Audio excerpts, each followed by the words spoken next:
Kalau saya tahu dari awal saya ceritain, saya tahu-taunya identitas anak saya terjadi seperti ini, gitu. Terus saya baca-baca di surat tersebut itu ada keterangan waris, gitu Pak. Luas tanah punya Bapak sendiri berapa? Punya saya, maksudnya yang laut. Iya.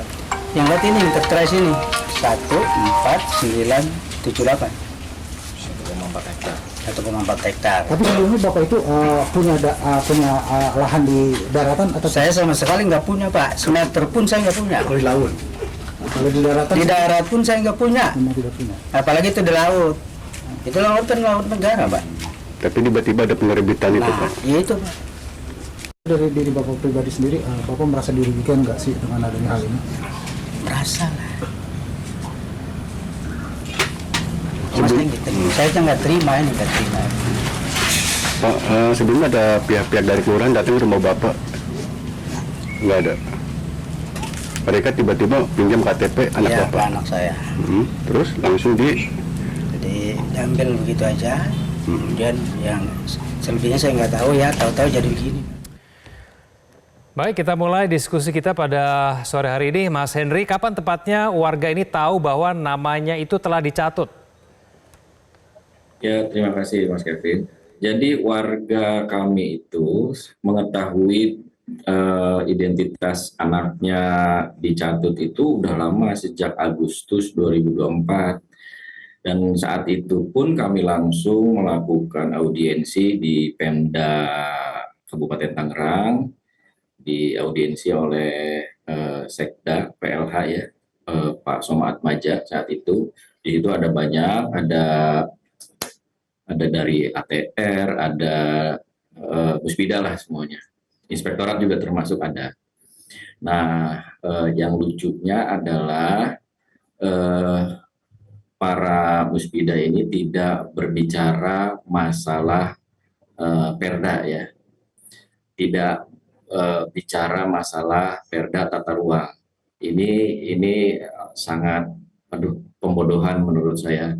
Kami datang ke sana mengadukan dan menyampaikan aspirasi bahwa ini terjadi dugaan kuat ada tindak pidana, tapi tidak membahas masalah tata ruang. Seharusnya kan disampaikan bahwa perdanya seperti ini, perdanya ini, gitu kan. Nah, ini tidak sama sekali. Kami tidak sama sekali disampaikan bahwa perdanya seperti ini. Nah, sebagaimana tadi siang saya sampaikan bahwa ternyata di sana sudah ada Perda 9 2020, Bang Benyamin boleh periksa, bahwa di sana ternyata memang direncanakan adanya pulau reklamasi sepanjang pantai utara. Jadi bunyinya adalah Kota Baru Pantai Utara, gitu ya. Nah, di sana sangat jelas dan sangat mengerikan menurut saya. Nah, dugaan kami itu, setelah kami pulang, setelah selesai audiensi, tidak juga ditanggapi laporan kami ini, ya. Nah, kami lakukan audiensi lagi ke BPN di kementerian, ya. Waktu itu masih AHY, September 2024. Kami melakukan audiensi, tapi kami diterima oleh staf teknis. Itu sangat yang mungkin melihat ini cuma nelayan, ini cuma ya orang kecil gitu, jadi tidak dianggap. Saya menduganya begitu. Jadi kami dihadapkan pada orang-orang teknis. Nah, yang menarik adalah saat kami audiensi itu bunyilah di situ ada perda. Nah, ada perda katanya, tapi dia tidak berani menyebutkan nomor perdanya, gitu ya. Dia bilang katanya, saya lupa nomor perdanya. Nah, saya tutup langsung, saya tidak melanjutkan pembicaraan itu di audiensi itu, dan akhirnya tidak nyambung obrolannya, ya kalau dalam kasarnya ya nggak level ini, bicara nggak cocok lah, saya bilang. Sudah, kita pulang saja. Sudah, kami pulang dan kami menunggu progres dari inspektorat ya, karena kami juga melaporkan ke inspektorat. Nah, tapi tidak ada tindak lanjut pun sama sekali tidak ada gitu ya. Mas Henry. Kemudian Maaf saya potong Mas Henry. Jadi ketika keluhan itu disampaikan, mereka membawa-bawa perda begitu supaya dengan maksud tujuannya supaya warga itu ngikut saja begitu atau bagaimana maksudnya? dugaan saya seperti itu ya, karena gini, disampaikan bahwa telah adanya perda. Nah, itu dibuktikan dalam gambar satelit itu sudah kuning kan? Nah, kuning itu tandanya pemukiman. Ya. Nah, jadi perda ini sebetulnya para pelaku ini diduga telah mengetahui bahwa perda ini cacat. Tapi perda ini digunakan eh, untuk ngurus ini administrasi ya. Jadi dia buatkan dulu perda, terus kemudian dibuatkan dulu sertifikat. Nah, setelah kami melakukan audiensi dan kami pulang, 2 hari setelah itu, kepala desa Kohon itu membawa alat berat untuk mulai menguruk tanah yang ada di desa Kohon. Coba bayangkan, kami sudah mengadu, kami sudah audiensi dan segala macam, dia wah merasa kuat gitulah ya, karena merasa di backup mungkin ya. Nah, Ya. lalu bawa alat berat dan mulailah dimulai pengurugan gitu untuk reklamasi itu. Aduh, saya merasa Mas Henry. sangat sedih gitu ya. Ini kami tampilkan gambar kepala desa. Apakah ini kepala Ya. desa yang Anda maksud yang katanya membawa alat berat itu besoknya? Betul, itulah kepala desanya. Kami punya semua dokumentasinya pada saat mereka membawa alat berat itu. Kami semuanya punya. Dokumentasi itu ada semua.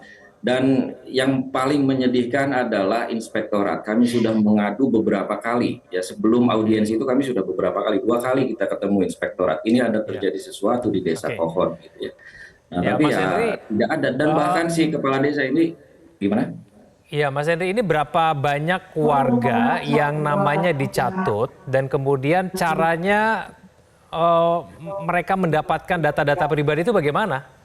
Ya, jadi kalau berapa banyaknya dari total keseluruhan tanah yang ada di pesisir Kohon itu banyak, 200 lebih dugaan saya ya, 200 lebih. Tapi yang ada di warga kami itu hanya satu, betul. Memang hanya ada satu. Jadi gini, di Kohon itu ada 2 isu ya, isu pembebasan tanah, isu relokasi, dan ada isu pagar laut ini. Dulu kami menyebutnya tanah timbul sebetulnya, ya, tanah laut gitu ya. Nah, inilah dua isu ini yang awalnya kami bawa gitu ya. Nah, yang satu ini adalah salah satunya adalah warga yang kami advokasi gitu. Awalnya kami ada 120 warga, tapi karena adanya intimidasi, ya ditawar-tawari, diiming-imingi, sehingga mereka mengambil relokasi dengan harga sangat tidak wajar.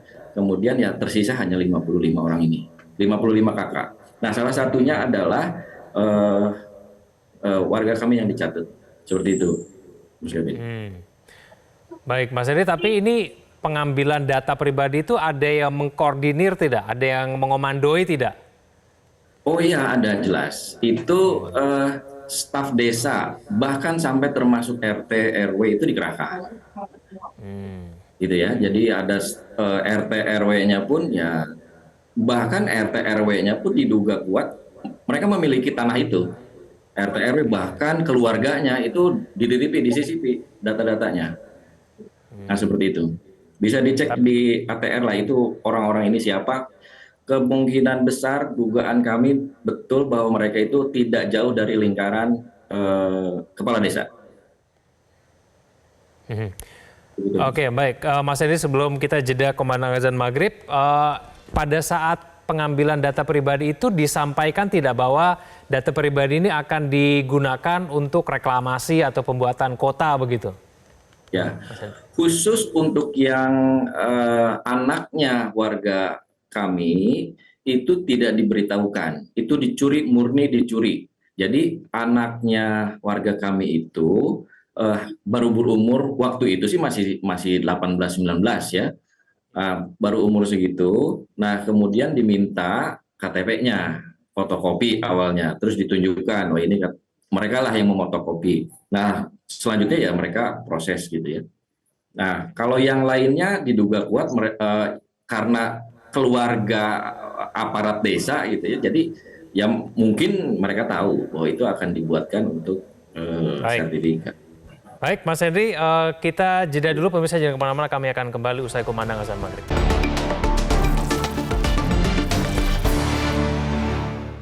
Dipersembahkan oleh, didukung oleh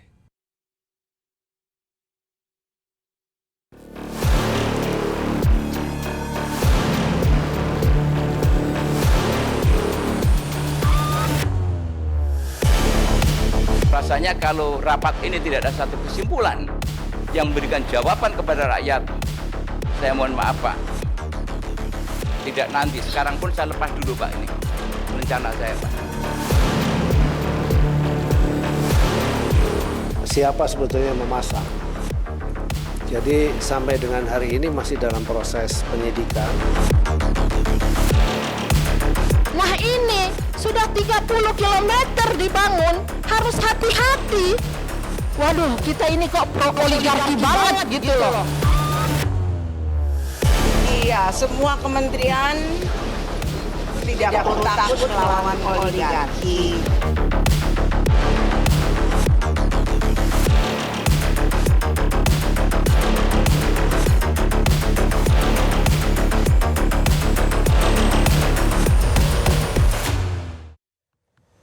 Kembali kita lanjutkan dialog kita, Mas Boyamin. Polda Metro Jaya mengatakan sampai sekarang belum ada unsur pidana dalam kasus pagar laut. Tapi kalau dari cerita yang disampaikan Mas Henry tadi, setidaknya dalam hal data pribadi saja, ini menurut Anda sudah jelas tidak ini ada pelanggaran pidana di sini? Jelas itu. Makanya saya lebih baik lapor ke KPK dengan rumusan pasal 9 Undang-Undang Nomor 20 Tahun 2001 tentang pemberantasan korupsi. Itu sebenarnya hanya mengadopsi pasal 461 KUHP. Jadi itu pejabat umum yang terus-menerus harusnya mengawasi buku register, buku administrasi, yang menimbulkan pemalsuan, maka dipidana itu minimal 1 tahun, maksimal 5 tahun, dan denda 50 juta sampai 500 juta sebagai tindak pidana korupsi, karena itu diatur di pasal 9. Dan Kejaksaan Agung pernah kok menerapkan pasal ini gitu. Tapi kemarin saya pilih ke KPK, tapi nyatanya Kejaksaan Agung juga sudah penyelidikan. Saya yakin juga pintu masuknya adalah pasal 9 ini gitu. Jadi itu memang sayangnya pintu masuk ini masih pada pejabatnya, yaitu ya saya melaporkan oknum kepala desa di kecamatan maupun di kantor pertanahan kabupaten gitu. Karena memang itulah yang berproses terbitnya sampai HGB atau HM. Karena itu nampak dipecah-pecah maksimal 2 hektar. Sehingga karena maksimal 2 hektar, maka tidak sampai kantor BPN pusat. Sebenarnya begitu. Jadi ini sudah clear kok. Tinggal siapa yang duluan gitu. Untungnya Kejaksaan Agung juga penyelidikan, KPK telaah, nanti saya dorong aja itu untuk berlomba-lomba siapa duluan. Nanti kalau sama-sama lemot, saya gugat pra-peradilan. Karena sangat jelas. Saya kalau yang ini tambahan Pak Hendri tadi, itu kan jelas dicatut, berarti ada pemalsuan itu sampai terbit nanti misalnya HGB. Kalau di Tanjung Burung itu malah awal-awal itu hanya mentransaksikan atau menjual belikan dokumen yang seakan-akan punya lahan, padahal enggak itu.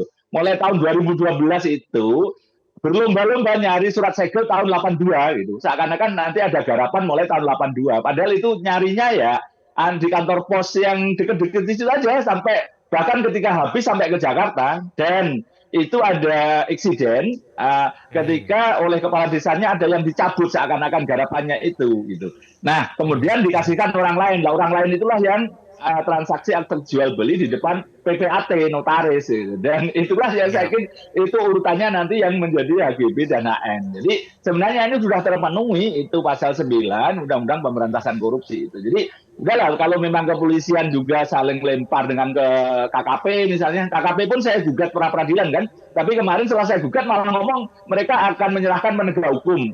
Ternyata memang belum penyidikan resmi, SPDP juga tidak dikirim ke jaksa penuntut umum. Bahkan kemarin melakukan segel itu harusnya kan penyitaan, harusnya kan izin ke Pengadilan Negeri Tangerang misalnya, nggak ada saya lacak ke sana izin penyitaan. Jadi KKP itu menurut saya ya drama yang ngomong penyidikan tapi sebenarnya itu hanya lucu-lucuan aja. Jadi ya udah, maka saya serahkan kepada KPK dan saya minggu depan ini setelah saya pulang dari Sabang ini, nanti dari Aceh ini saya akan mendatangi Kejaksaan Agung juga menyerahkan data yang sama biar mereka cepet-cepetan mana yang duluan itu dan kita kawal bersama itu, Kevin. Oke. Mas Henry, ini kepala desa ini yang Anda katakan tadi diduga terlibat dalam hal ini bergerak atas perintah siapa, Mas Henry? Ya, jadi seperti yang tadi siang saya sampaikan, ya. Jadi kalau yang ada di pelaku-pelaku ada di dekat warga itu ekor ya, badannya itu bukan itu, kepalanya bukan itu, gitu. Nah, kami sudah menelusuri itu semua, gitu ya. Jadi ada 3. Ini problem utamanya adalah Perda. Saya meyakini itu. Ini Perda 9/2020. Ini ada di pasal terutama di pasal 46 ya. Saya pernah mendengar klarifikasi mantan bupati di Liputan bahwa pagar-pagar ini itu dari garis pantai, bibir pantai 500 meter lebih, kurang lebih. Ya. Nah ini sejalan dengan pasal 46. Coba dihitung, kita sama-sama pegang kalkulator. 500 meter dikali panjang 30,16 km. Itu berarti ada 1.500 hektar. Nah, di pasal 46, 1.553 hektar ini akan direncanakan akan dibangun hutan lindung mangrove. Nah, berarti dapat diduga gitu ya, ya memang paham gitu ya, ini 500 meter dari sini, ini hitungannya dari sini, nah gitu loh. Nah, maka kita itu harus kembali ke Perda 9/2020. Ya, itu di situ semuanya menjawab itu semua, gitu ya. Reklamasi ada, pasal 8 ayat 4 A dan B, gitu ya. Nah, kemudian mangrove ada, dan buat warga terkait dengan relokasi, ini pun kami kan waktu saat audiensi di Pemda itu mempermasalahkan masalah relokasi. Nah, relokasi ini kami menyampaikan bahwa tidak ada payung hukum, gitu ya. Nah, tidak ada jawaban, tidak ada respon dan sebagainya, yang seperti yang tadi saya sampaikan. Nah, ternyata di pasal 47 itu disebutkan adanya sepadan pantai, adanya sepadan sungai, adanya sepadan danau. Nah, ini yang sangat menyedihkan menurut saya. Jadi, sepadan pantai itu ditarik dulu supaya ini jadi tanah negara. Ya, seperti itulah Bang Bonyamin lebih paham itu ya. Jadi di begitu ya Pak Henry ya. Pantai ini sementara warga. Ya. Oke, saya ke Mas Boyamin ya, Mas Boyamin. Kalau tadi Mas Henry katakan bahwa ini hanya ekor-ekornya saja yang sebetulnya bergerak di tingkat desa. Menurut Anda, apakah badan bahkan sampai kepalanya juga terlibat dalam hal ini? Udah ketahuan kok. Itu kan yang 2 PT besar itu kan yang punya lahan, ujungnya kan membeli dari warga yang punya 2 hektar, kemudian menjadi 2 HGB yang milik mereka yang luas gitu. Jadi diterbitkan HGB dulu, HM gitu, maksimal 2 hektar bagi seakan-akan warga penggarap. Baru kemudian dijual kepada PT itu. Nah, ketika dijual kan sudah jadi sertifikat, tidak perlu juga izin ke pusat. Padahal ya kalau dihitung ya harusnya ke pusat ya atas nama PT. Tapi itu fokus kita bukan di situ. Fokus saya adalah itu lahan laut apapun tidak bisa disertifikatkan tahun 2022 maupun 2023. Udah clear itu, karena itu ada jelas ada pembohongan, ada pemalsuan di situ. Jadi maka saya bawa ke KPK, karena lahan itu apapun harus ada, karena proses kalau kita bicara normal ke notaris atau PPAT atas letter C, letter D, itu harus dicek beneran. Sekarang ada aplikasi segala macam, gampang itu. Jadi ini ada yang dilewati, dipotong, maka saya fokus pasal 9 itu. Kalau teman-teman memang banyak macam-macam isu, saya membantu warga yang tidak saya kenal satupun, saya belum pernah ke lokasi, tapi saya jengkel melihat situasi itu, oh ini jelas masuk pasal 9, karena saya pernah menerapkan itu di Jakarta Timur. Saya langsung aja transmisi saya, pemancar saya langsung berbunyi, sudah saya dapat data dari kontak teman-teman di Kabupaten Tangerang, dapatlah termasuk tadi akte jual beli, terus ada yang dicabut haknya, terus kemudian muncul sertifikat. Dan kalau itu mau kita isu politis, memang rencana kan ada Kabupaten Tangerang Utara. Berarti kan sebagian besar lahannya kan lahan PIK 2 sampai yang mau diuruk ini pagar laut ini. Jadi itu saya banyak hal yang bisa digarap teman-teman atau kita munculkan. Tapi saya hanya fokus itu aja karena nanti supaya ini fokus bahwa ini ada pemalsuan, ada dugaan pemalsuan. Apapun itu harusnya lahan berupa tanah, hamparan yang ada. Karena kalau ada persoalan sudah sertifikat aja, jangankan HGB, HM pun kalau musnah ya hilang gitu. Dan kedua kalau dimuncul misalnya HGB perpanjangan, misalnya 1.000, setelah diukur ulang ternyata hanya 700, ya ditulis 700, yang 300 dianggap hilang gitu. Jadi ini sesuatu yang memang terbalik-balik harusnya ini. Kalau toh itu ada garapan tahun 70 atau 82, kemudian tergerus oleh air laut, ketika ini disertifikatkan tahun 2020, nggak bisa itu. Aturan manapun nggak bisa. Kalau bisa berarti pemalsuan seakan-akan itu lahan. Jadi itu fokus saya di situ, Kevin. Terima kasih. Ya, baik, kita akan tunggu bersama-sama kinerja dari aparat penegak hukum, baik itu KPK, Polda Metro Jaya, dan bahkan informasinya Kejaksaan Agung juga sudah mulai bergerak untuk menyelidiki kasus ini. Mas Boyamin, Mas Henry, terima kasih sudah bergabung bersama kami di Prime Time News. Selamat malam.